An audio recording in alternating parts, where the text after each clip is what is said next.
26 வருட நம்பிக்கை, லட்சக்கணக்கான சந்தோஷ திருமணங்கள். கல்யாணம்னாலே தமிழ் மேட்ரிமோனி தான். அம்மாக்களின் நம்பிக்கையான கோல்ட் வின்னர் 5 குவாலிட்டில வேற ரேஞ்ச். அக்னி நட்சத்திரம் ஸ்டார்ட் பண்ணலேருந்தே தமிழ்நாட்டிலையும் வந்து ஒரு குழப்பமான அரசியல் மாற்றங்கள் நடந்துட்டு இருக்கு. உண்மையாகவே இந்த அக்னி நட்சத்திரத்துக்கும் இந்த நடைமுறை அரசியல் மாற்றங்களுக்கும் குழப்பங்களுக்கும் ஏதாவது சம்பந்தம் இருக்குங்களா ஐயா? அந்த மேஷராசியுடைய கடைசி கால் பங்கும் ரிஷபராசியில் கார்த்திகை நட்சத்திரமும் ரிஷபராசியில் அது இல்லாமல் மிதுன ராசியில் முதல் பாகமும் வரும். அதாவது இது மூன்றுமே சேர்ந்தது தான் உங்களுக்கு. இது வந்து புராணப்படி அப்படிங்கும்போது பார்த்தீங்கன்னா ஒரு மகாராஜா, ஒரு அரசன் வந்து வேள்வி நடத்துவாராம். அந்த வேள்வி நடத்தும் போது அதிகப்படியான நெய் அந்த யாகத்தில் ஊற்றுவார் அக்னி பகவான். அந்த அக்னியில் நிறைய நெய் ஊற்றும் போது அக்னி பகவானுக்கு என்ன ஆகும்னா, இப்போ இந்த அக்னி நட்சத்திர காலத்தில் இந்த அரசியலில் வந்து இவ்வளோ டர்ன் ட்விஸ்ட், இதுக்கு ஏதாவது ஜோதிட ரீதியாக ஏதாவது காரணம் இருக்கா? இல்லை, அக்னி நட்சத்திரம் மட்டுமே காரணம் கிடையாது.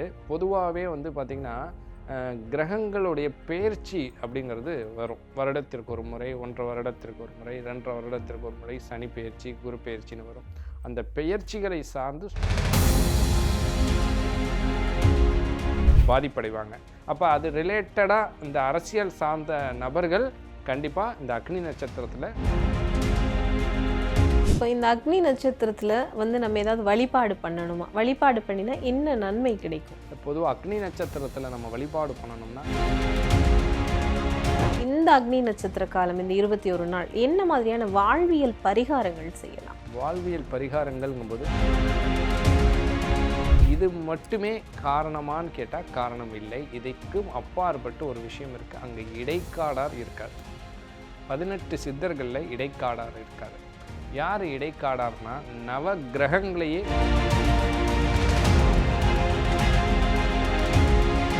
ஐபிசி பக்தி நேயர்களுக்கு இனிமையான இந்நேரத்து வணக்கங்கள். இன்று நம்மோடு தவத்திரு அறம்மிகு அடிகளார் ஐயா அவர்கள் இணைஞ்சிருக்காங்க. நிறைய விஷயங்கள் ஐயா கிட்ட கேட்டு தெரிஞ்சுக்கலாம். ஐயா வணக்கம். வணக்கம். இந்த அக்னி நட்சத்திரம் ஸ்டார்ட் பண்ணலேருந்தே தமிழ்நாட்டிலையும் வந்து ஒரு குழப்பமான அரசியல் மாற்றங்கள் நடந்துட்டு இருக்கு. உண்மையாகவே இந்த அக்னி நட்சத்திரத்துக்கும் இந்த நடைமுறை அரசியல் மாற்றங்களுக்கும் குழப்பங்களுக்கும் ஏதாவது சம்பந்தம் இருக்குங்களா ஐயா? பொதுவாக அக்னி நட்சத்திரம்னு என்னன்னு நீங்கள் தெரிஞ்சுக்கிட்டா தான் இதை பற்றி நம்ம விரிவாக பேச முடியும்.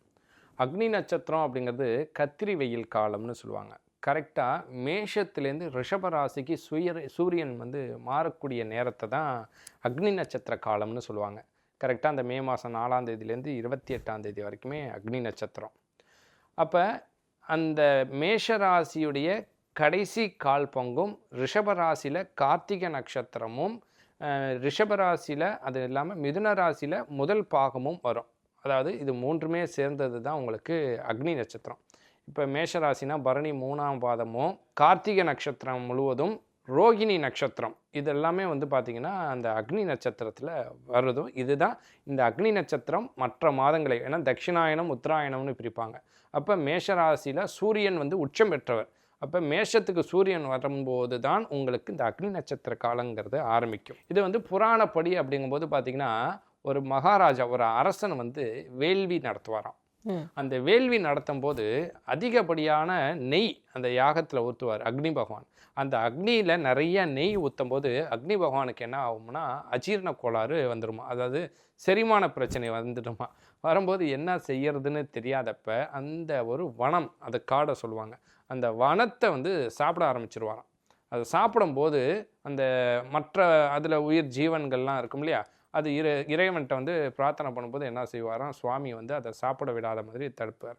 அப்போ தடுக்கும்போது இந்திரன் வந்து அந்த இடத்துல மழையாக பொழியும் போது உங்களுக்கு அக்னி சாப்பிட முடியாது. அப்போ அர்ஜுனன்ட்டையும் கிருஷ்ணர்கிட்டையும் போய் அவர் கேட்கும்போது அந்த அக்னி நட்சத்திர காலம் வந்து அவருக்கு பாதுகாப்பை கொடுக்கக்கூடிய ஒரு காலமாகவும், இந்த நேரங்களில் வெயில் கடுமையாக இருக்கும், இந்த நேரங்களில் நம்ம நீரை அதிகமாக எடுத்துக்கணும், செரிக்கக்கூடிய உணவுப் பொருட்களை எடுத்துக்கணும்னு நிறைய கதைகள் இதில் இருக்குது. கண்டிப்பாக சாதாரணமாகவே சொல்லுவாங்க இந்த மாதிரி நிறைய நீர் எடுத்துக்கணும், உஷ்ணமான சாப்பாட்டுகளை வந்து. ஏன்னா அக்னி பகவான் இந்த காலகட்டத்தில் சாப்பிட்டு செரிக்க முடியாமல் இருந்தாராம். அதுக்காக தான் வந்து இந்திரன் வந்து மழையாக பொழிஞ்சு அந்த காட்டை வந்து இவர் சாப்பிட முடியாத மாதிரி தடுக்கிறாரு. அப்போ தடுக்கும்போது அந்த அக்னி பகவான் வந்து அர்ஜுனன்ட்ட போயும் கிருஷ்ணர்கிட்ட கேட்கும்போது அவங்க என்ன செய்யாங்க, அதை பாதுகாக்கிறாங்க அந்த காடை. அந்த 21 நாள் நடந்தது தான் அந்த 21 நாள் அக்னி நட்சத்திரமாக நம்ம வந்து கண்டிப்பா. இப்ப அக்னி நட்சத்திரம் அப்படின்னு சொன்னாலும் அந்த அக்னி நட்சத்திர காலப்பகுதியில மழை வர்றதை நம்ம பார்க்கிறோம். அதுக்கான காரணமும் நீங்க சொன்ன மாதிரி இந்த வர்ண பகவான் மழையா பொழிஞ்சது தான். இந்திரன் வந்து வர்ணன் இல்லை, இந்திர பகவான் வந்து வர்ணன்ட்ட சொல்லி மழையா பொழிஞ்சும் போது ஏற்பட்டது தான். ஆனால் இது வந்து காலநிலைகள் மாற்றத்தினாலையும் நடந்தது உண்டு. ஆனால் உண்மையாக சொல்லப்போனால் அந்த கதையிலையுமே அக்னி நட்சத்திரத்தில் பார்த்தீங்கன்னா அவர் சாப்பிடும்போது மழை பொழியும். நான் உங்கள்கிட்ட சொல்லியிருக்கேன் இல்லையா, அதனால அக்னி நட்சத்திரத்துல கண்டிப்பா மழைங்கிறது வரத்திற்கு காரணம். கண்டிப்பாங்க. இப்போ இந்த அக்னி நட்சத்திர காலத்துல இந்த அரசியல்ல வந்து இவ்ளோ டர்ன் ட்விஸ்ட், இதுக்கு ஏதாவது ஜோதிட ரீதியா ஏதாவது காரணம் இருக்கா? இல்ல, அக்னி நட்சத்திரம் மட்டுமே காரணம் கிடையாது.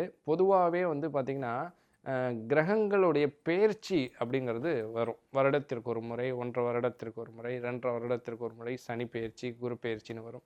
அந்த பெயர்ச்சிகளை சார்ந்து சுயஜாதகம் எப்படி இருக்கோ அதே போல் இந்த தமிழ்நாடு உலகத்திற்குன்னு அந்த கணிப்புகள் இருக்குது, அதன்படி தான் நடக்குது.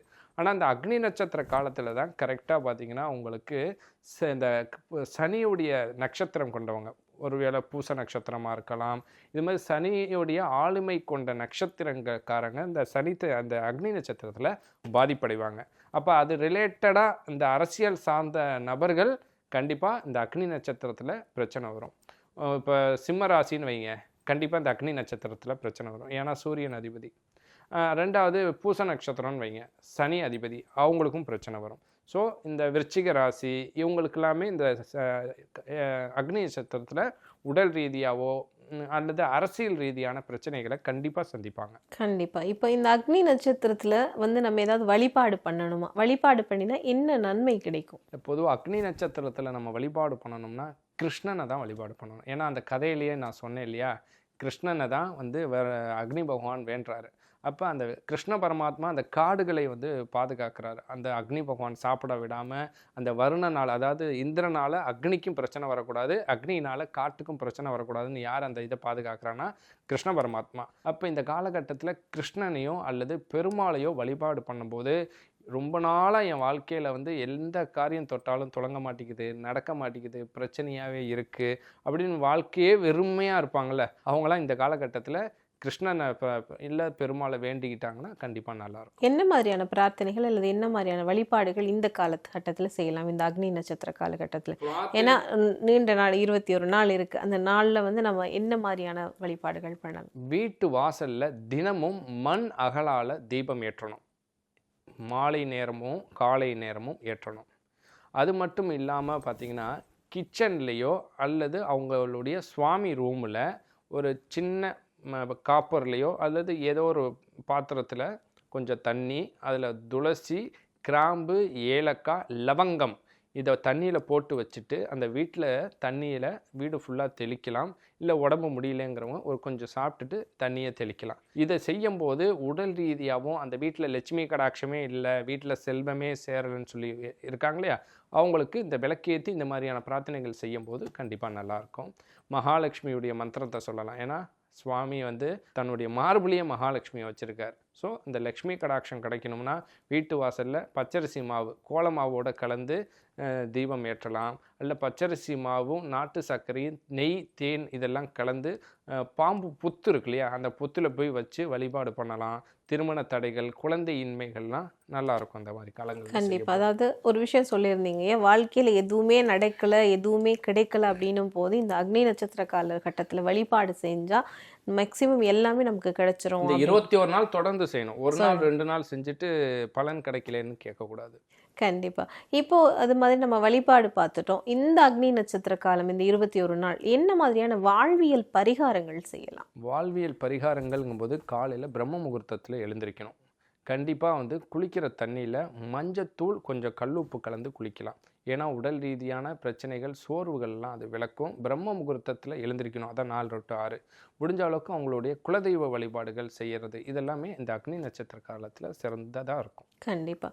நம்ம அக்னி நட்சத்திர காலத்தோட வழிபாட்டு முறைகள், பரிகாரங்கள் இதெல்லாம் பார்த்துட்டோம். இதே காலகட்டத்தில் ஒரு மாதம் அப்படின்னு எடுத்துக்கிட்டாலே நமக்கு வந்து அமாவாசை வரும், பௌர்ணமி வரும். இந்த அமாவாசை, பௌர்ணமி வழிபாடுகள் இது ஏன் வந்து தனிச்சிறப்பாக இன்று வரைக்கும் எடுத்துக்கொள்ளப்படுது? நம்ம அமாவாசையாக இருக்கட்டும், பௌர்ணமியாக பௌர்ணமியாக இருக்கட்டும், இன்றைக்கும் திருவண்ணாமலையில் நம்ம ஒரு காலடி எடுத்து வைக்க முடியாத அளவுக்கு கூட்டம். என்ன காரணம்? இந்த வழிபாட்டு முறைகள் பற்றி சொல்லுங்கள். நீங்கள் திருவண்ணாமலைன்னு கேட்டீங்க. திருவண்ணாமலை 4 யுகங்களாக இருக்குன்னு சொல்லி கேள்விப்பட்டிருப்பீங்க. அதாவது சத்யுகம், திரேதாயுகம், துவாபர யுகம், கலியுகத்தில். அதாவது தங்க மலையாக இருந்தது, நெருப்பு மலையாக இருந்தது, கல்மலைன்னு இத்தனை மலைகளாக, அதாவது 4 யுகங்களை கடந்து வந்துகிட்டு இருக்கு திருவண்ணாமலை. அது மட்டும் இல்லை, இறைவனே அங்கே மலையாக வீற்றிருக்கக்கூடியதாகவும் பல சித்தர்களும் ஞானிகளும் அங்கே சமாதி அடைஞ்சிருக்காங்க, தவம் புரிஞ்சிருக்காங்க. இப்போ எத்தனை யுகங்களாக எத்தனை சித்தர்கள் மகான்கள் இருந்த இடம். அப்போ இது மட்டுமே காரணமான்னு கேட்டால் காரணம் இல்லை. இதைக்கும் அப்பாற்பட்டு ஒரு விஷயம் இருக்குது. அங்கே இடைக்காடார் இருக்கார். 18 சித்தர்களில் இடைக்காடார் இருக்கார். யார் இடைக்காடார்னா, நவ கிரகங்களையே மாற்றி அமைத்தவர் இடைக்காடார். நீங்கள் கேள்விப்பட்டிருக்கீங்களா? இடைக்காடார் தான் ஒரு ஊரில் பசியும் பஞ்சமும் அந்த ஊரே அழிய போகுது. அப்போ அந்த இடைக்காடார் என்ன செய்கிறாருன்னா, அவர் வளர்க்கக்கூடிய ஆடுகளுக்கு இயற்கை இலை கொடுத்து சாப்பிட கொடுத்து வளர்க்குறாராம். எல்லாரும் கேலி பண்ணுறாங்க, என்னடா இயற்கை இலை சாப்பிட கொடுத்து வளர்க்குறாரு அப்படின்னு. அப்போ வீட்டு செவுத்துகளில் பார்த்திங்கன்னா நெல் இருக்கு இல்லையா, நெல்லை வச்சு வீட்டை கட்டுறாராம். இதெல்லாம் மக்கள் பார்க்கும்போது அவரை கேலி பண்ணுறாங்க. அப்போ கடுமையான பஞ்சம் வரும்போது இவர் வளர்த்த ஆடுகள் ஏற்கனவே இயற்கை இலையை சாப்பிட்டு வளர்த்தனால அது தப்பிச்சுக்குது. அப்போ தப்பிக்குது, மற்ற ஆடு மாடுகள்லாம் மரணம் அடைஞ்சிருது. தண்ணி இல்லை, சாப்பாடு இல்லைங்கும்போது அந்த ஆடுகள் இயற்கை இலையை சாப்பிட்டோன்னா நாக்கெல்லாம் அரிக்கும். போய் வீட்டை செவுத்தை தரையும் போது அந்த வீட்டில் ஏற்கனவே நெல்லை வச்சு கட்டினார் இல்லையா, அந்த உமி பிரிஞ்சு அரிசி மட்டும் வருது. அதை வச்சு இவர் கஞ்சி வச்சு குடிக்கிறாராம். அப்போ பசி பஞ்சம் ஏற்படும் போதும் இவர் இப்படி இருக்காரேன்னு கிரகங்கள் பார்த்து இங்கே வருது. வந்தபோது நீ மட்டும் எப்படி இதெல்லாம் செய்கிற, உனக்கு மட்டும் இதெல்லாம் எப்படி தெரியணும், ஏன்னா சித்தர் இல்லையா அவர். அப்போ அந்த கிரகங்களை எல்லாத்துக்குமே அவர் அந்த இயற்கை இலை இருக்கு இல்லையா, அதில் ஒரு பண்டம் மாதிரி செஞ்சு கொடுக்கும்போது அவங்களுக்கு ஒரு மயக்கம் வந்துடுதான். மயக்கம் வரும்போது கிரகங்களை எங்கெங்கே வைக்கணுமோ அங்கங்கே வச்சு மழை பொழிஞ்சு அந்த ஊருடைய பஞ்சத்தை, நாட்டுடைய பஞ்சத்தை அவர் நீக்கிறாராம். அப்போ அந்த கிரகங்களைய எங்கே இருக்கணும்னு வடிவமைச்சவர். இந்த பிரபஞ்சம் நல்லா இருக்கணும், உலகம் நல்லா இருக்கணும், மக்கள் சுபிக்ஷமாக இருக்கணும், பருவங்கள் சரியாக மழை பெய்யணுங்கிறதுக்காக அந்த கிரகங்களை எந்த திசை பார்த்து இருந்தால் சரியாக இருக்குமோ அப்படி அந்த இடைக்காடார் வைக்கவும் அந்த ஊர் செழிப்பமாக இருந்தது. அப்பேற்பட்ட இடைக்காடாருடைய ஜீவசமாதி திருவண்ணாமலையில் இருக்குது. அப்போ அங்கே வரும்போது நாள் என் செய்யும், கோள் என் செய்யும், வினைதான் என் செய்யுங்கிற மாதிரி. ஏன்னா சித்தர்கள் நாள் கோள் காலத்திற்கெல்லாம் அப்பாற்பட்டவர்கள். அப்போ நம்ம எதனால் துன்பப்படுறோம்? கிரகங்களால், ஜாதகத்தினால, கிரகங்களால், விதியால், ஏதோ ஒரு விஷயத்தினால துன்பப்படுறோம். அப்பேற்பட்ட திருவண்ணாமலையில் இருக்கக்கூடிய இடைக்காடாரை நம்ம வணங்க போது, நம்ம தெரிஞ்சோ தெரியாமலோ அங்கே சுற்றுறோம், அந்த இடத்துல வணங்க போது இந்த கிரகங்களால் ஏற்படக்கூடிய பாதிப்புகள் அவர்களுக்கு மாறுது, சுபம் ஏற்படுது, மகிழ்ச்சி கிடைக்கிது, வேண்டிய வரம் கிடைக்கிது. அதனால் படையெடுத்து போகிறாங்க மக்கள். அமாவாசை பௌர்ணமியை பற்றி நீங்கள் கேட்டீங்க. பொதுவாக அமாவாசைங்கிறது பித்ருக்களுக்குரிய நாள், நம்மளுடைய முன்னோர்களுக்கு வழிபாடு செய்யக்கூடிய நாள் அமாவாசை. பௌர்ணமி இறை வழிபாடு செய்யக்கூடிய நாள். அப்போ இது ரெண்டுத்திற்குமே வித்தியாசம் இருக்குது. ஏன்னா அமாவாசைங்கும்போது பார்த்திங்கன்னா எல்லாருமே மோஸ்ட்லி தர்ப்பணம் பண்ணுறது, பித்ருக்களை நினச்சி கும்பிட்றது, பித்ருக்கள் வழிபாடு பண்ணுறது, இதெல்லாம் என்னென்னா நம்மளுடைய வம்சாவளியினரை நல்லா வச்சுக்கும். நம்ம அதெல்லாம் இப்போ நிறைய பேர் ஃபாலோ பண்ணுறதில்ல. கேட்டால் விஞ்ஞானம் வளர்ந்துருச்சு, வேலை இருக்குது, நேரம் இல்லைன்னு சொல்லி அவாய்ட் பண்ணுறோம். ஸோ எந்த அளவுக்கு நம்ம அதை அவாய்ட் பண்ணுறோமோ அந்த அளவுக்கு அவங்க வாழ்க்கையில் சந்தோஷத்தையும் மகிழ்ச்சியும், குழந்தை விஷயமா இருக்கட்டும். ஏன்னா அவங்களுக்கு நிறைய பேருக்கு இந்த ஃபெர்டிலிட்டி சென்டர், ஐவிஎஃப்லாம் வந்துருச்சு. காரணம் என்னென்னா அவங்களுடைய உடல் நலம் மட்டும் இல்லை, அவங்களுடைய பித்ருக்களுடைய வழிபாடு அவங்க சரியாக செய்யாததுன்னு தான் ஒரு காரணம். நீங்கள் வழிபாடு பண்ணுறீங்களோ இல்லையோ, அமாவாசை தினம் ஒரு நாள் அவங்களுக்காக விரதம் இருந்து சைவ உணவு சாப்பிட்டு அவங்கள மனசார வேண்டிக்கிட்டிங்கனாலே கண்டிப்பாக அவங்கள அந்த பித்ருக்கள், ஏன்னா நீங்கள் நானும் இன்றைக்கி நல்லா இருக்கோம் உட்காந்து பேசுகிறோம்னா அவங்களுடைய டிஎன்ஏ நம்ம உடம்புக்குள்ளே இருக்குது. அவங்க இருக்கிறனால தான் நம்ம இங்கே நல்ல கைகாலோடு இருக்கோம். நீங்கள் எதை மறந்தாலும் அதை மறந்துடக்கூடாது. இப்போ அந்த அமாவாசை தினங்களில் பித்ருக்கள் வழிபாடு செய்கிறது ரொம்ப உகந்தது. தெய்வ வழிபாடு, சுபமான காரியங்களுக்கு இதெல்லாம் பௌர்ணமிகளில் நீங்கள் செய்தால் ரொம்ப நல்லது. ஏன்னா அது பௌர்ணமிங்கும்போது சந்திரன் நம்ம வாழ்க்கையை மகிழ்ச்சியாகவும் ரொம்ப சுபிக்ஷமாகவும் வச்சுக்கக்கூடியவர். அப்போ அம்மன் வழிபாடு, சிவ வழிபாடு, குலதெய்வ வழிபாடு இதெல்லாம் பௌர்ணமி தினங்களில் நீங்கள் பண்ணலாம். நீங்கள் ஒன்றுமே செய்ய வேணாம், போய் பௌர்ணமியில் ஒரு விளக்கு ஏற்றுங்க. நீங்கள் என்ன செஞ்சாலும் செய்யாட்டியும் இரவு நேரங்களில் பசும்பாலை வாங்கி கோயிலில் வச்சு கோயிலுக்கு வரவங்களுக்கு கொடுத்துட்டு விபூதி குங்குமம் வைங்க. எதுவுமே நீங்கள் செய்யாட்டியும் வெறும் தீபம் மட்டும் நீங்கள் பௌர்ணமி தினத்தில் உங்கள் குலதெய்வம் கோயிலையோ இஷ்ட தெய்வத்துக்கோ போடுங்க. கண்டிப்பாக ரொம்ப நல்லாயிருக்கும் உங்கள் வாழ்க்கை. அமாவாசைக்கு நீங்கள் நான் வெளிநாட்டில் இருக்கேன், நான் வேறு மதம், நான் எங்களுக்கு இது பழக்கம் அப்படிலாம் இல்லை. அவங்களுமே வருடம் ஒரு முறை கும்பிட்றாங்க. நம்மளுடைய வம்சம், நம்மளுடைய முன்னோர்கள் இதை மாதம் செய்து பழகினால இதை நம்ம தொடர்ந்து செய்கிறது நமக்கு சரியாக இருக்கும். கண்டிப்பாங்க. அதாவது நிறைய விஷயம் பேசியிருக்கோம். குறிப்பாக வந்துட்டு இந்த அக்னி நட்சத்திரம், அமாவாசை வழிபாட்டு முறைகள், அதே போல் பௌர்ணமி வழிபாட்டு முறைகள்னு சொல்லி நிறைய விஷயம் பேசியிருக்கோம். இந்த நேரத்துக்கும் நேர்காணலுக்கும் உங்களுக்கும் ரொம்பவே நன்றிங்க. நன்றி. கொடியோனே முருகா நீயும் வர வேணும், எம்மை தேடி வர வேணும், முருகா வரம் தர வேணும். கொடியோனே முருகா நீயும் வர வேணும், எம்மை தேடி வர வேணும், முருகா வரம் தர வேணும். 26 வருட நம்பிக்கை, லட்சக்கணக்கான சந்தோஷ திருமணங்கள். கல்யாணம்னாலே தமிழ் மேட்ரிமனி தான். அம்மாக்களின் நம்பிக்கையான கோல்ட் வின்னர் 5 குவாலிட்டில வேற ரேஞ்ச்.